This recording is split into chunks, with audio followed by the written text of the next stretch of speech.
글로벌 경쟁이 격화되고 있는 반도체와 2차 전지, 디스플레이 산업에 대한 국가적 지원이 시급하다는 주장이 제기되고 있습니다. 경쟁 국가들이 자국 기업에 막대한 보조금을 지원하고 있지만 여전히 대한민국은 자국 기업에 대한 직접 보조금 지원을 꺼리고 있기 때문입니다.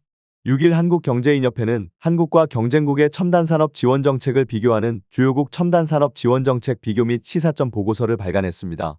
이 자료에서는 첨단 산업에 대한 한국의 정책 지원이 미흡한 결과 미국, 중국, 일본의 기술력 추격을 허용했다는 내용이 담겼습니다.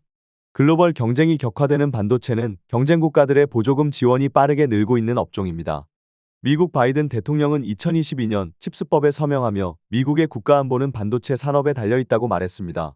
이어 10월에는 반도체 수출 통제 개정 조치로 대중 반도체 수출 통제를 강화했습니다.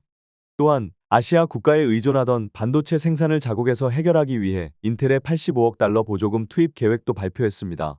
중국은 반도체 자금률을 70%까지 높이기 위한 전략을 추진 중입니다. 2023년부터 중국 반도체 기업 SMIC에 2억 7천만 달러의 보조금 지급을 시작했습니다. 이에 더해 정부가 대주주로서 정부 주도의 투자와 연구개발에도 박차를 가하고 있습니다. 일본은 반도체 산업 재부흥을 목적으로 연합반도체 기업인 라피더스 설립에 63억 달러가 넘는 보조금을 이미 투입했습니다. 라피더스 설립에는 소니와 소프트뱅크, 키옥시아, NTT 등 일본의 주요 기업들이 참여했습니다. 일본 경제산업성은 추가 지원 방안까지 고려 중인 것으로 알려졌습니다. 2차 전지 업종도 마찬가지입니다. 국내 기업의 점유율이 빠르게 하락하고 있는데 이에 대응하기 위한 정책적 지원이 필요하다는 주장입니다. 미국은 2차 전지 대표 기업이 없어 전기차 시장 보호로 중국에 대응하고 있습니다. 인플레이션 감축법의 전기차 보조금을 앞세워 미국 내 생산을 유도해 2차 전지 생산 밸류체인 구축을 위해 노력하고 있습니다. 2차 전지 부품의 50% 이상이 북미 지역에서 생산, 조립된 경우에 한해 보조금을 지급하기 때문에 미국 시장을 간과할 수 없는 2차 전지 업체는 현지 생산을 검토하게 됩니다. 실제로 CATL과 LG에너지솔루션 등 많은 기업들이 미국 내 생산 공장을 건설했거나 계획 중입니다. 중국 정부는 1990년 제8차 5개년 계획에서부터 2차 전지 기업 지원을 예고했습니다. 중국 정부는 현재 글로벌 시장 점유율 1위인 CATL의 2011년 설립 당시부터 최근까지 각종 지원을 하고 있습니다. 또 보조금 지급 범위를 전고체 배터리 연구개발로 확대한 상황입니다. 일본도 최근 2차 전지 산업 투자를 강화하고 있습니다. 도요타의 8억 5천만 달러 규모의 2차 전지 연구개발 보조금 지급을 결정했습니다. 또한 자국 내 2차 전지 생산시설 확보에도 보조금을 지급하기 시작했습니다. 이에 반해 한국은 반도체 산업과 마찬가지로 2차 전지 산업에도 보조금을 지급하지 않는 상황입니다. 국내 배터리 3사인 LG에너지솔루션, SK온, 삼성 SDI의 세계 시장 점유율은 2021년 30.2%에서 2022년 23.7%, 2023년 23.1%로 2년 만에 7.1%포인트 하락했습니다.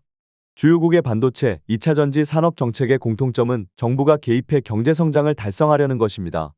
이를 위해 보조금 정책이 주로 활용되고 있는데 첨단 산업에서 가격 경쟁력과 기술력 확보에는 보조금 정책이 가장 효과적이기 때문입니다.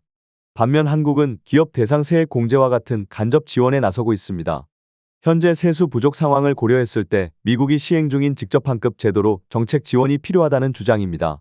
직접 환급 제도란 기업이 납부할 세금보다 공제액이 더 크거나 납부할 세금이 없는 적자 기업의 경우 그 차액 또는 공제액 전체를 현금으로 지원하는 방식입니다. 즉각적인 기업 현금 유동성을 제공하는 방식으로 꼽힙니다. 아울러 첨단 산업 정책을 아우르는 컨트롤 타워가 필요하다는 목소리도 나옵니다. 미국과 중국, 일본은 모두 경제안보 컨트롤 타워를 강화했습니다. 미국은 2021년 백악관 과학기술정책실장을 장관급으로 격상해 단일 조직에서 산업과 안보 정책을 추진 중입니다. 중국은 총리 산하였던 과학기술부를 지난해 국가주석이 관할하는 당중앙위원회로 격상했습니다.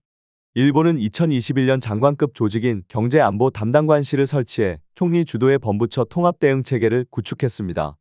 반면 한국의 경우 대통령 직속 국가과학기술자문회의 산하 국가전략기술특별위원회가 올해 2월 출범했지만 유관 부처별로 다른 법률과 기준에 대해 교통정리가 필요하다는 주장이 꾸준히 제기되고 있습니다. 이상호 한경혁경제산업본부장은 첨단 산업에 대한 투자는 글로벌 공급망 재편에서 한국이 중추적인 역할을 수행하는 데 반드시 필요하다며 관련 기업이 글로벌 경쟁력을 확보할 수 있도록 과감한 재정 지원 방안을 수립해야 한다고 말했습니다.